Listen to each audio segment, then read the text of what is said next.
The air shimmered not with heat, but with the bending of time itself. I stepped out of the chronosphere, my heart pounding a primal rhythm against my ribs. The world was a symphony of greens and blues, the air thick with the scent of fertile earth and unfamiliar blossoms. I was no longer in the 21st century, but had hurtled backward, landing amidst the bustling life of 300 AD, near the shores of a vast, sparkling lake they called Michigan. Gone were the steel and concrete canyons of Chicago. In their place stood villages of woven huts, nestled amidst fields of maize and squash. The people, the ancestors of the tribes I had only read about in history books, moved with a grace and power that stole my breath. Their language, a melody of guttural sounds and lilting vowels, filled the air, a song as ancient as the wind whispering through the trees.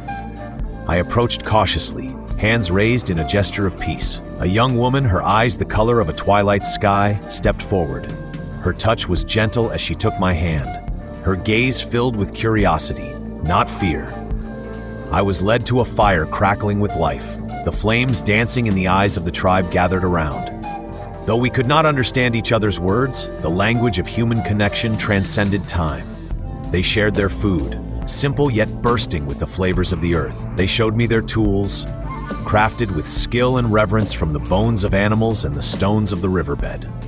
They danced under the moonlight, their movements mimicking the flight of birds and the sway of the tall grasses. Days turned into weeks, each sunrise a gift. I learned to track animals, to identify the whispers of the forest, to find sustenance in the bounty of the land.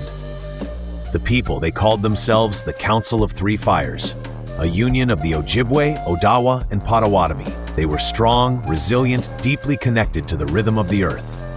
One night, under a canopy of stars that mirrored the ones I knew from my own time, the elder of the tribe, a man with eyes that held the wisdom of centuries, took my hand. He spoke, and though I didn't understand his words, I understood the message etched in his gaze.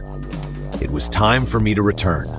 The farewell was bittersweet, a silent promise etched in our hearts. As I stepped back into the shimmering portal of the chronosphere, I carried their stories with me, woven into the fabric of my soul. The world I returned to seemed dull in comparison. The echoes of their laughter and the warmth of their spirits, a haunting reminder of a time lost but never forgotten.